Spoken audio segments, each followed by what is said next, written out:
learning to embrace my zebra stripes, living with hypermobility Ehlers-Danlos syndrome. Hi from Sydney. My name is Liane and I have Ehlers-Danlos syndrome, EDS, more specifically the hypermobility kind, which is the most commonly found of the 13 classified types. As Australians, we tend to abbreviate things. So I say brekkie for breakfast and I say arvo for afternoon. When it comes to something like hypermobility, Ehlers-Danlos syndrome, it's more natural for me to call it H-EDS. My main focus today is on the importance for early diagnosis, which did not happen in my case. With early diagnosis, one can take preventative steps and remedial action. If there is no early diagnosis, the build-up of injuries, chronic pain, and other medical issues can make day-to-day independent living quite challenging. As most of you know, H-EDS is a soft tissue, connective tissue disorder, which is largely genetic in origin. We are the bendy people, the so-called double-jointed ones. We can contort into all sorts of strange positions without any effort.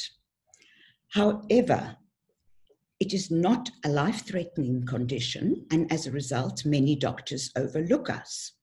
Also, many of us look so well that people tend to sometimes think there is nothing wrong with us. I was finally diagnosed 8 years ago in 2012. That sounds okay, but it's not so okay when I tell you I was 62 years old at the time. So I had endured decades of misdiagnoses, wrong treatments, failed surgeries, doctors ignoring what I had told them had happened the previous time and making the same mistakes again and again, being given wrong exercise programs for somebody with H-EDS, bad experiences with anesthesia, low blood pressure and postural hypertension, negative labeling, and worst of all, chronic pain. Last year, in August 2019, when we were in London on holiday, I was fortunate enough to get an appointment with one of the world's leading rheumatologists in the field of Ehlers-Danlos. His detailed examination and questioning made me realize how much had still been overlooked since 2012. I also finally understood the multisystemic nature of H-EDS and how it applied to me, and how I now needed to focus more on autonomic nervous system dysfunction, which had not been properly dealt with.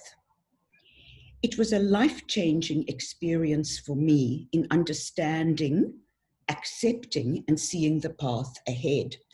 Everything fell into place. I suddenly felt vindicated and validated for everything I had been through, and more strongly motivated than ever to improve my quality of life. I'd like to share a brief little amount of personal history with you. I come from a small family with several doctors. At family get-togethers, I was encouraged to perform my circus-like contortions, such as the upside-down crab walk and putting my foot behind my neck here. This caused much laughter and served as the family entertainment. However, it also stretched my tendons and ligaments still further, which resulted in subluxation and dislocation being able to occur more easily. However, they then labeled my subsequent medical problems as hypochondria, being a drama queen, as well as calling me accident-prone and a malingerer. So, what were the main physical problems I presented with at time of diagnosis? I'd always had very slow healing from injuries and surgery. My scars all turned keloid and were ugly. My skin was very stretchy and very delicate. I bruised terribly easily and extensively. I went through several surgeries. I was born with an epigastric hernia which needed repair. At age 10, I had emergency appendectomy, and at age 23, I had more emergency surgery for an abscess that burst through the wall of my fallopian tube. When I discussed all this with various doctors, they said it was nothing more than bad luck. But most disabling of all have been the 2 failed hand surgeries. I had trapeziectomies on my left and right hand, and because they didn't know about the Ehlers-Danlos and used my own soft tissue, they were doomed to fail. As a result, I have been left with 50% use of my hands, and I've had to reorganize my life and adjust to chronic pain. This meant that I had to take early retirement as well. Dental issues. I now know that I have the typical high palate and overcrowding of teeth that is so typical of people with H-EDS. I think I may hold the record for having gone through 3 complete sets of failed orthodontics over a period of 50 years. If I had known, I could have done something about it, but none of the orthodontists knew anything about H-EDS.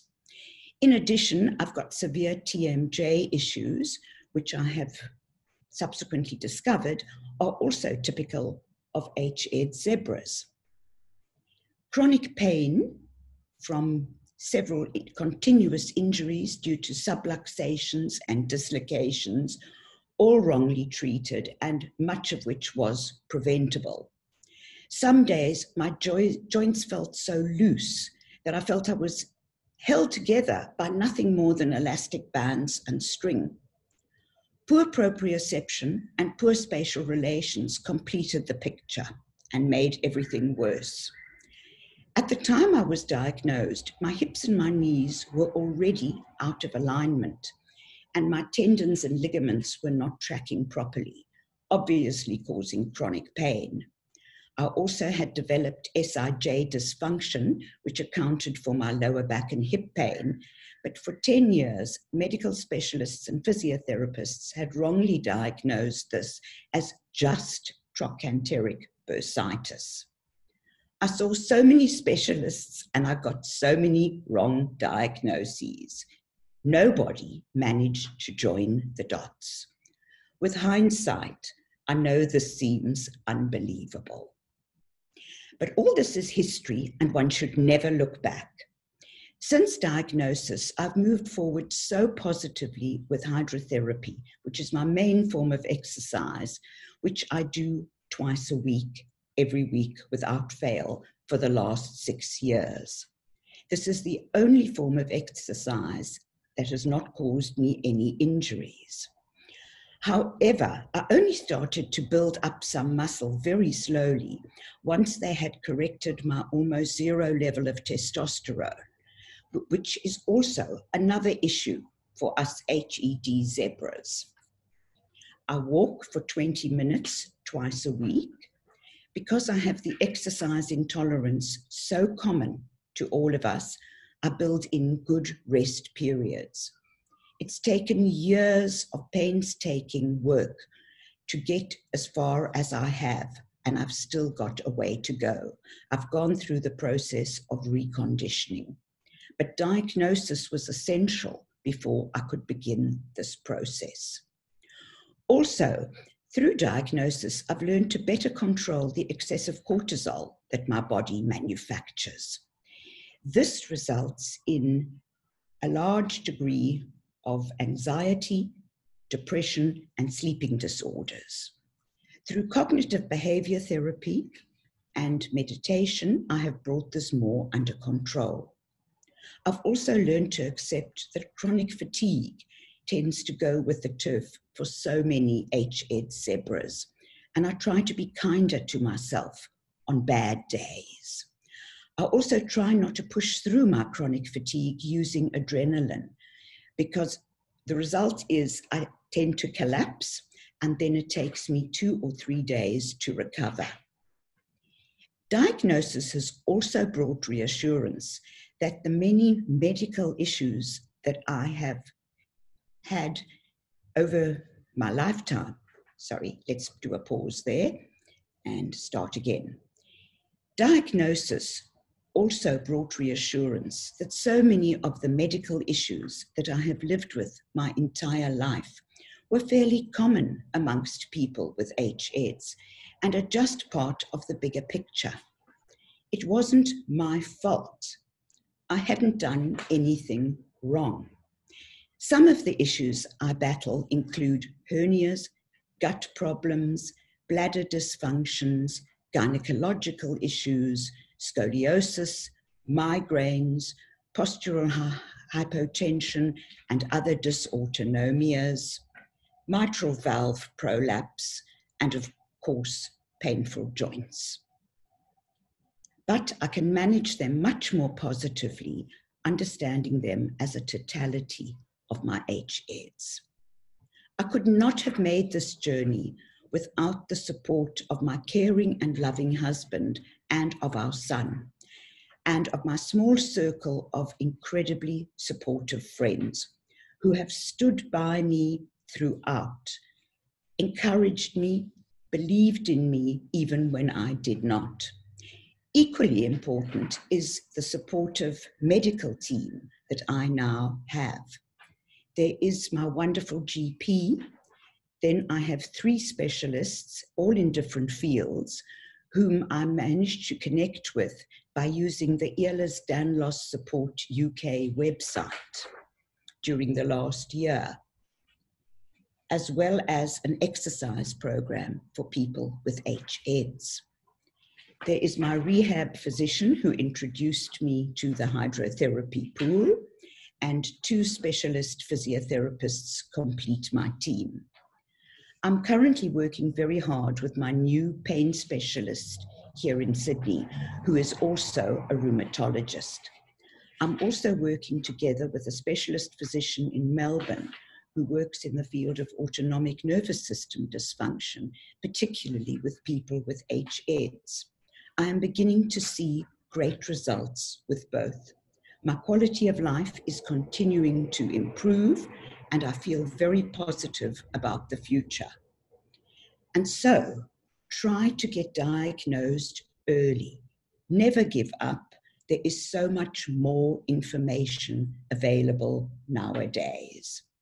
And in conclusion, I would like to say, I am proud to be a zebra and I stand tall.